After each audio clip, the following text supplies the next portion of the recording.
La Voz de América presenta. Posible adhesión de Ucrania a la OTAN queda en el limbo. La alianza solo evaluará su ingreso cuando las condiciones estén dadas. En la cumbre de la OTAN, Estados Unidos confirma que entregará aviones de guerra a Turquía. Además, 2 meses después de la derogatoria del título 42, nuevos patrones marcan la migración en la frontera sur estadounidense. Y la Casa Blanca anuncia un plan para proteger a las comunidades que enfrentan la ola de calor extremo en Estados Unidos.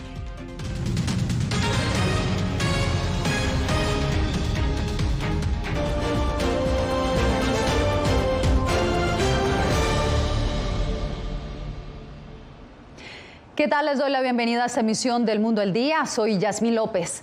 Hoy comenzó en Lituania la cumbre anual de la OTAN, donde los líderes de las 31 naciones aliadas evaluaron la posibilidad de adhesión de Ucrania. Desde Vilna nos acompañan nuestros enviados especiales Jorge Agobián y Celia Mendoza. Celia, comienzo contigo. La OTAN dijo que solo invitarán a Ucrania a la alianza cuando las condiciones estén dadas. ¿A qué condiciones exactamente se refieren y cuál fue la reacción del presidente Zelensky? Yasmín, las condiciones están delineadas en un comunicado que fue entregado durante esta jornada. Se habla específicamente acerca del fin de la guerra en Ucrania. Esta invasión no provocada que lleva a cabo Rusia tendrá que terminar. Al mismo tiempo empezarían un proceso donde los miembros de la OTAN colaborarían para que el ejército de este país se pueda poner a la parte del resto de los miembros de esta alianza, algo que es fundamental. Pero esto no garantiza, ya que al fin de este proceso tendrían que tener una decisión unánime los miembros de esta organización para finalmente darles la posibilidad de entrar, lo que el líder de Ucrania considera como algo que no es lógico. Este martes, en el marco de la cumbre de la OTAN, sus líderes acordaron permitir que Ucrania se una cuando los aliados estén de acuerdo y se cumplan las condiciones de acuerdo con el jefe de la alianza militar, Jens Stoltenberg.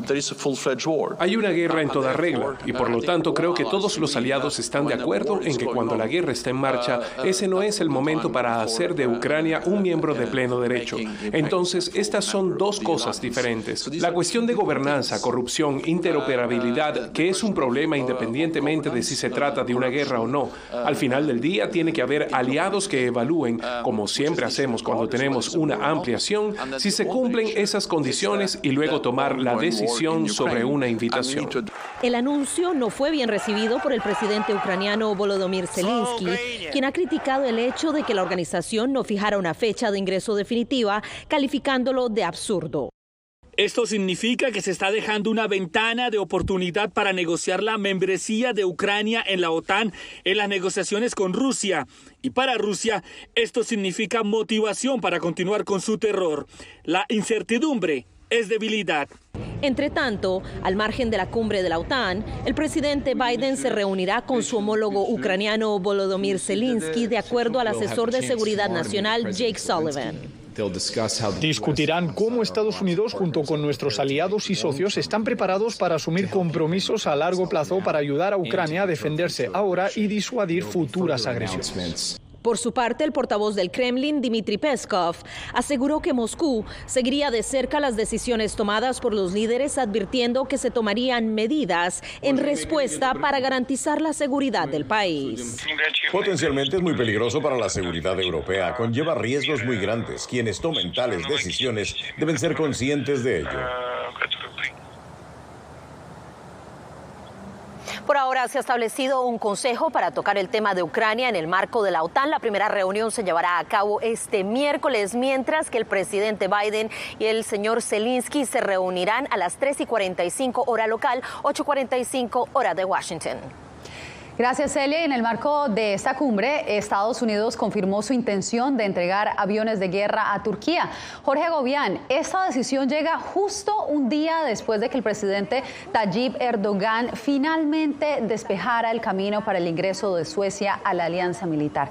Tú tienes la información.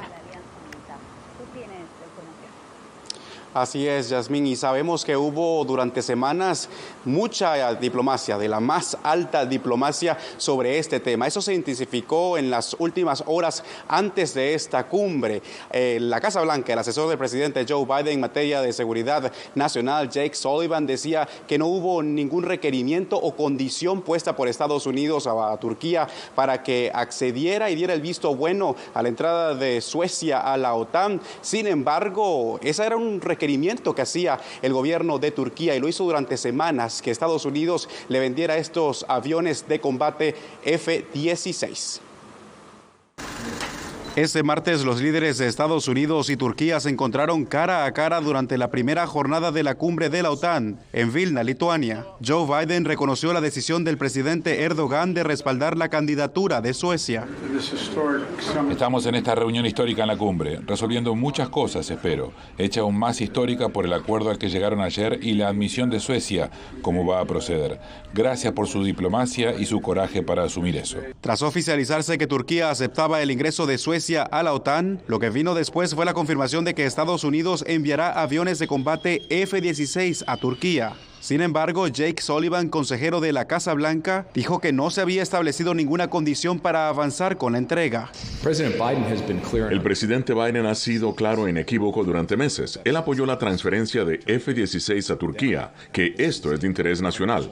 Es el interés de la OTAN que Turquía obtenga esa capacidad. La entrada de Suecia representa otro revés para el presidente ruso Vladimir Putin, quien ha tratado de frustrar una expansión de la OTAN a las puertas de Moscú. Frente a la noticia, el Kremlin dijo que esto tendría claras implicaciones negativas para la seguridad de Rusia. En cuanto a las medidas, serán similares a las que están planificando en el contexto de la adhesión de Finlandia, que ya ha tenido lugar. Ahora solo falta la aprobación de Hungría para que Suecia entre con la unanimidad necesaria a la OTAN. Pero Budapest ya dijo que no hará resistencia frente a la decisión de Ankara. Hay que destacar, para que Estados Unidos venda estos aviones F-16 a Turquía, debe pasar un proceso de consulta y aprobación en el Congreso, donde no se descarta que haya resistencia por parte de algunos legisladores, no solo los opositores al partido del presidente Joe Biden, sino también del Partido Demócrata. Gracias a nuestros enviados especiales a Vilna, Lituania. Regresamos a Estados Unidos porque el gobierno extendió la licencia que permite exportar gas licuado de petróleo hacia Venezuela. La decisión se da a pesar de las sanciones en un momento en que el país es incapaz de producir suficiente gas para el consumo interno. Adriana Núñez Rabascal nos informa desde Caracas. Venezuela podrá recibir desde Estados Unidos gas licuado de petróleo o GLP hasta el 10 de julio de 2024, luego de que la Oficina de Control de Activos lo autorizara a través de una licencia emitida el lunes. La administración de Nicolás Maduro respondió a esta decisión una vez más, exigiendo el cese definitivo de las sanciones contra funcionarios de su gobierno. ¿Qué se creen los gringos? ¿Que Venezuela es una colonia gringa que necesita sus licencias y sus permisos? No, basta ya de sanciones. Sin embargo, la medida busca mitigar la falta de combustibles para la población venezolana, de acuerdo con el asesor energético Gilberto Morillo. Desafortunadamente, aunque tenemos una de las reservas más grandes del mundo en gas, están debajo del suelo, se está sacando algo, pero muy poco. Apenas nos cubren nuestro consumo. Aunque no hay cifras oficiales, se calcula que Venezuela produce cerca de 3 a 4 mil millones de pies cúbicos de gas por día, pero hace unas décadas llegó a generar 6 mil millones de pies cúbicos. Desafortunadamente PDVSA tiene muchos problemas y dentro de los problemas está que la infraestructura necesita muchas inversiones que no tenemos. La crisis de este hidrocarburo en Venezuela lleva a diario a que cientos de ciudadanos deban hacer largas filas para llenar sus cilindros de gas doméstico para poder cocinar los alimentos. Adriana Núñez Rabascal, Voz de América, Caracas.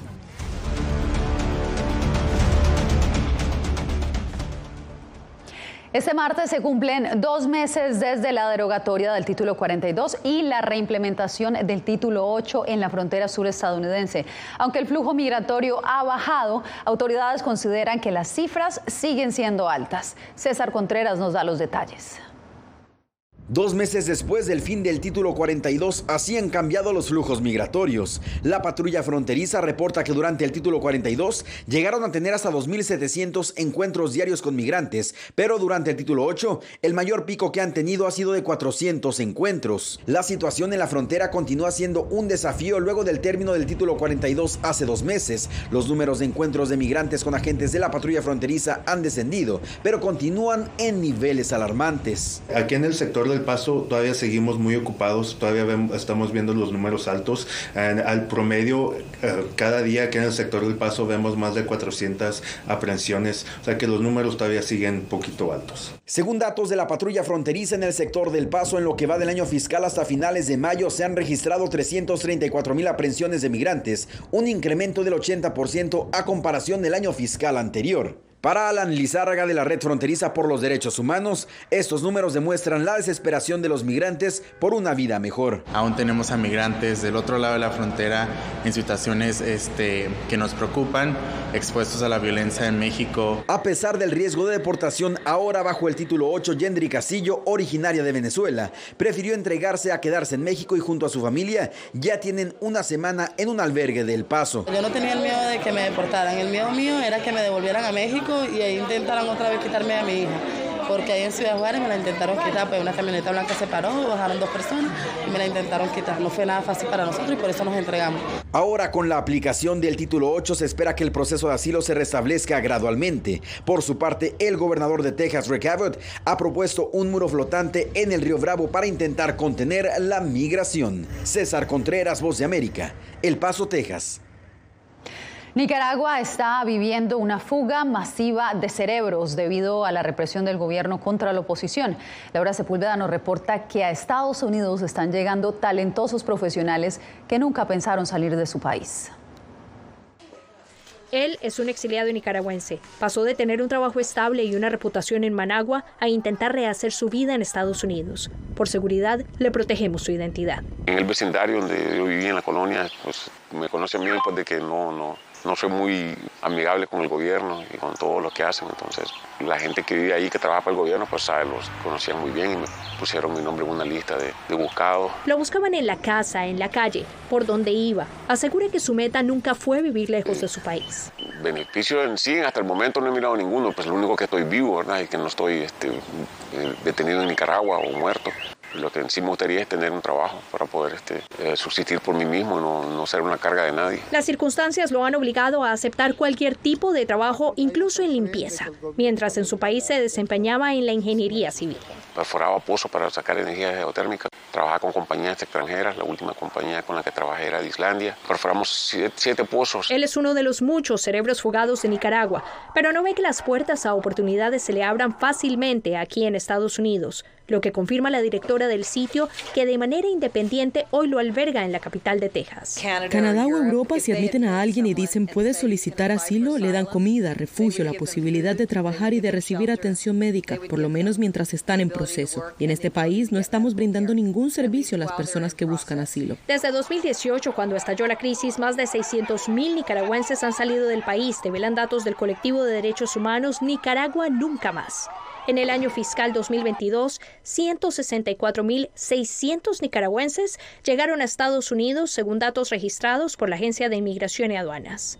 Laura Sepúlveda, Voz de América, Austin, Texas. 37 millones de estadounidenses están bajo alerta por el calor extremo. La situación llevó a la Casa Blanca a lanzar un plan de acción para proteger a las comunidades más afectadas. Ángela González nos cuenta de qué se trata. El calor extremo no es ajeno para nadie. Los cambios elevados en las temperaturas representan un riesgo para la salud. Texas, Arizona, Puerto Rico, Florida, Michigan, Vermont y Nueva York han batido récords de calor en este mes de junio, y julio se perfila como el más caliente alguna vez registrado. Lo que hacemos es tratar de caminar en horas más tempranas, buscando lugares donde haya sombra, usar bloqueador solar e hidratarnos bastante. La Casa Blanca lanzó este martes un plan de acción para combatir el calor extremo que incluye $25 millones de inversión para aires acondicionados para hogares de bajos ingresos y revestimientos de techos fríos y sellado de ventanas. Además, anunció la apertura de una oficina dedicada al cambio climático y de centros de investigación virtuales de la Administración Oceánica y Atmosférica. para rastrear el calor. Antes había un poco más calor, ahora he sentido más extremo el calor. Siempre también hidratándome, que es lo más importante. Adicionalmente, la Casa Blanca sostendrá una cumbre de resiliencia climática en viviendas asequibles y FEMA llevará a cabo una campaña de verano para saber reaccionar y protegerse ante el calor. Y la meta es que las escuelas se conviertan en lugares seguros para enfriarse. El cambio climático está haciendo estragos en nuestro planeta. Lo podemos ver en los cambios que hay en la naturaleza, en el aire, en las tormentas. Residentes afroestadounidenses y ancianos se encuentran entre los más vulnerables a morir por el calor, según reporta el New York Times. Ángela González, Voz de América, Nueva York. Y mientras unos experimentan calor extremo, millones al noreste de Estados Unidos continúan inundados debido a las lluvias torrenciales que comenzaron durante el fin de semana y desbordaron varios ríos. Este martes, al menos una mujer fue reportada muerta en el estado de Nueva York luego de ser arrastrada por el agua. La peor parte de las tormentas se sufren en Nueva York y Vermont, donde 117 personas han sido rescatadas de los autos y viviendas inundadas, según reportó el Servicio Meteorológico Nacional. Terminan los retrasos por las impugnaciones de las elecciones en Guatemala. Después de la pausa tendremos detalles de la segunda vuelta presidencial.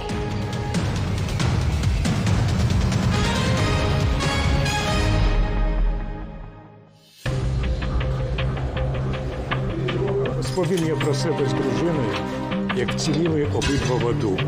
Хоч ракети, снаряди із мінами літали на спільну біду. Ucranianos en las Américas. Una nueva historia en todas las plataformas de La Voz de América.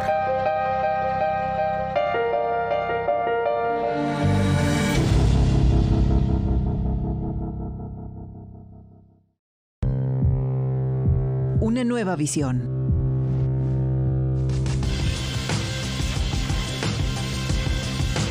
Muy pronto, en Voz de América.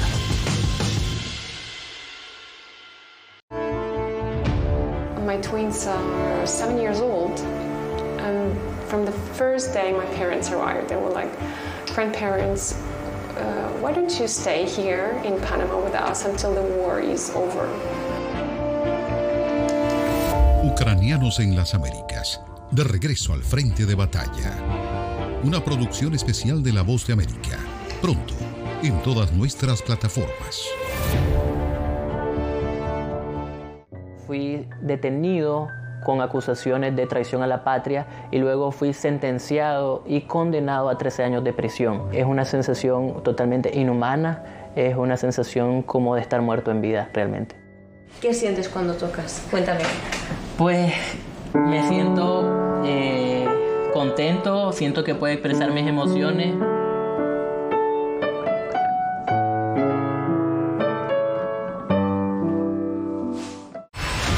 Vencer la autocensura, poder mantener los medios abiertos. Periodismo, la prensa libre importa. Una coproducción de La Voz de América y TVV. Expuestos a una vulneración de sus derechos básicos. Disponible en vozdeamerica.com.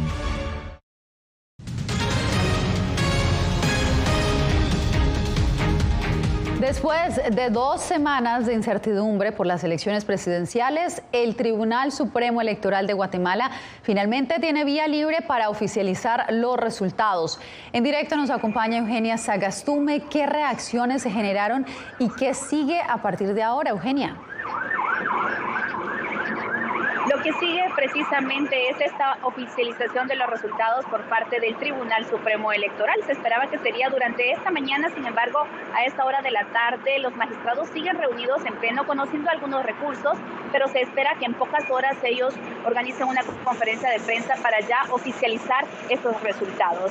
Las reacciones, por supuesto, se centran en los guatemaltecos y también en los 2 candidatos que irían para una segunda vuelta, que ya quieren empezar una campaña electoral para la segunda elección. Esta es la expectativa. El proceso electoral en Guatemala se centra ahora en escuchar las propuestas de campaña de los dos candidatos que irán al balotaje. Sandra Torres, quien logró el 15.86%, y Bernardo Arévalo, quien sumó un 11.77% de los votos emitidos el 25 de junio. La Corte Suprema de Justicia le dio vía libre a la certificación de la votación en primera vuelta, tras no encontrarse ninguna novedad en la revisión de las actas electorales. Esta Corte estima que el Tribunal Supremo Electoral ha dado cumplimiento en cuanto a las audiencias de revisión de escrutinio de conformidad con lo ordenado por la Corte de Constitucionalidad. La Corte rechazó la solicitud de algunos partidos de hacer un recuento de votos. Además, se confirmó que se mantiene la fecha para la segunda vuelta de las presidenciales. Nosotros estamos trabajando muchísimo, no hemos parado para que la segunda vuelta se lleve a cabo en la fecha prevista. Esta elección se gana o se pierde en las urnas y es ahí donde están invitados el 20 de agosto. También el presidente Alejandro Yamatei emitió un comunicado desmintiendo su intención de continuar en el poder, como explicó el secretario de la presidencia. Vamos a ser muy respetuosos del Estado de Derecho y el gobierno finaliza el 14 de enero. Mientras tanto, se avanza en el proceso de preparación de cajas electorales para la segunda vuelta.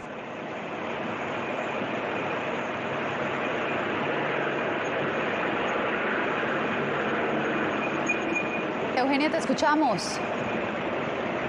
Hay que mencionar que además de los candidatos a la presidencia, también se debe oficializar quienes van por las 340 municipalidades y también por los 160 diputaciones al Congreso de la República en nuestro país. Yasmín. Gracias, Eugenia. Estamos atentos al desarrollo de esta noticia, lo que diga el Tribunal Supremo Electoral. En Nicaragua, otro sacerdote fue detenido por el gobierno de Daniel Ortega. Ya suman 6 religiosos católicos bajo arresto por motivos políticos, según abogados y activistas de derechos humanos. Donaldo Hernández nos preparó el informe. El sacerdote Fernando Zamora fue detenido este domingo luego de participar en una misa en la parroquia San Luis en Managua, según informaron fuentes de la Iglesia Católica. La política del régimen de Ortega y Murillo sigue siendo de represión total. Activistas de derechos humanos como Ana Quiroz mantienen una campaña para demandar a la comunidad internacional que presione al gobierno de Daniel Ortega, pues consideran que la detención del sacerdote Zamora forma parte de la persecución a la fe católica. Con el sacerdote Fernando Zamora ya suman 6 religiosos católicos encarcelados por razones políticas, según explica el abogado Héctor Mairena. Hay una persecución religiosa, se ha expresado con la detención de sacerdotes, con el impedimento para que ingresen al país sacerdotes, con el bloqueo a las cuentas bancarias de todas las diócesis y todas las parroquias. Hasta el momento, las autoridades nicaragüenses no se han referido a la detención del sacerdote Fernando Zamora. El presidente Daniel Ortega ha insistido en sus discursos partidarios que muchos sacerdotes han estado involucrados en un intento de golpe de Estado en contra de su administración, razón por la que ha propuesto que los curas sean electos por el voto. En primer lugar, a los curas del pueblo.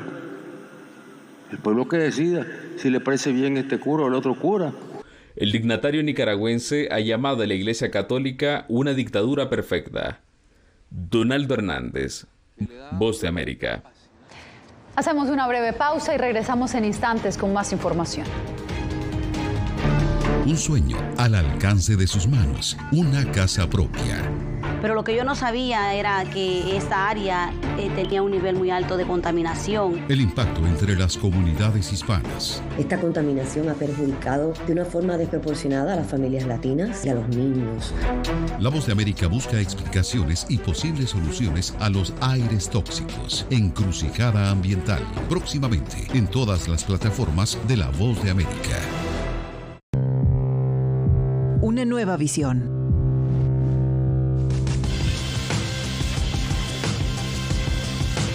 Muy pronto, en Voz de América.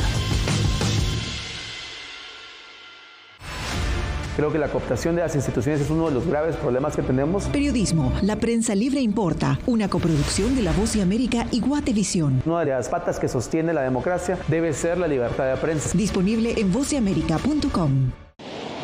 Algo he aprendido estos últimos años y es el darme cuenta de que nosotros podemos planear todo, pero que la vida tiene cosas para vos que no te imaginas. Me duele porque estoy aquí por ese país que hoy me quitaron.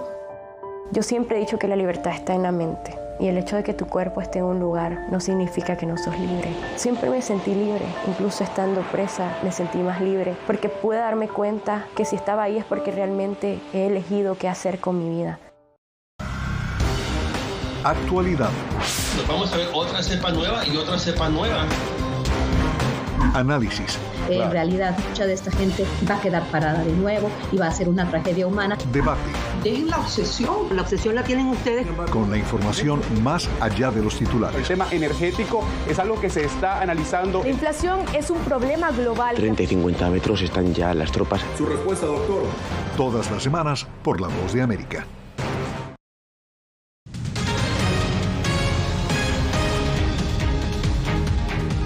En Miami conmemoraron el segundo aniversario de las protestas masivas en Cuba. José Pernalete nos trae la información. El 11 de julio de 2021 marcó la memoria del pueblo de Cuba tras las protestas en muchas ciudades de ese país a favor de libertades civiles. Manifestaciones que se prolongaron por días y que generaron como consecuencia una larga lista de presos políticos. A 2 años de estas reyertas, la organización Prisoners Defenders registra 1.047 personas arrestadas o bajo proceso judicial. Hay más de 166 de ellas que son mujeres, varias de ellas también son trans y todas están encarcelados en cárceles para hombres.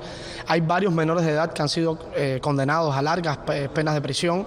Más de 100 casos de ellos han sido condenados por el delito de sedición. Tras 2 años de estas manifestaciones, la ONG y activistas afirman que aún persiste el esquema de judicialización de la protesta con el sostenimiento de la encarcelación e incluso persecución contra la disidencia. Ese día de la rebeldía cubana, que el pueblo entero, especialmente esa juventud, salió para afuera a gritar libertad.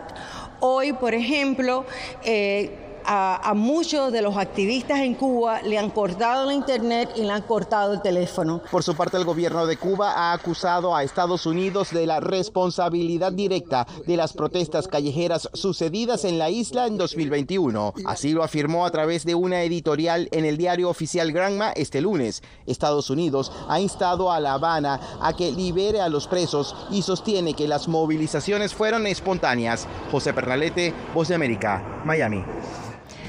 No le cambie, regresamos con más en instantes. Aquí tenemos varios desaparecidos y muertos y amenazados todos. Periodismo. La prensa libre importa. Una coproducción de La Voz de América y Fuerza Informativa Azteca. Disponible en vozdeamerica.com.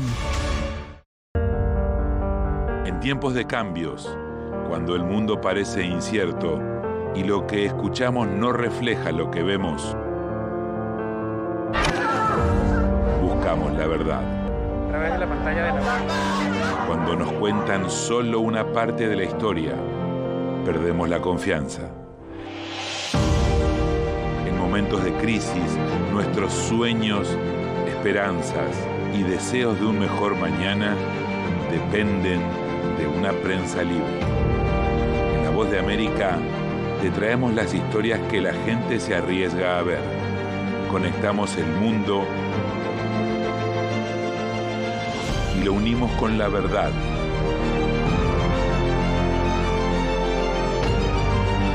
En La Voz de América te presentamos el panorama completo.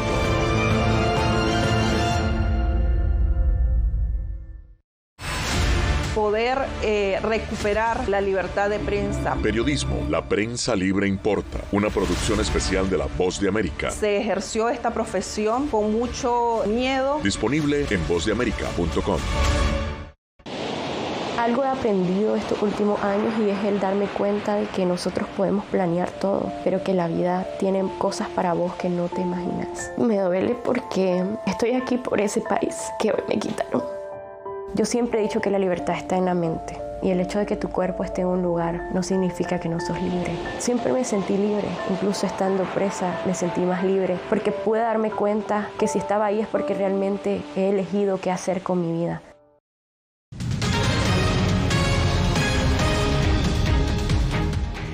Esta esfera gigante que parece de otro mundo está causando revuelo en Las Vegas, y eso que aún no ha sido inaugurado oficialmente. Y lo digo así porque algunos ya tuvieron la oportunidad de apreciarla desde afuera cuando se iluminó durante el Día de la Independencia el pasado 4 de julio.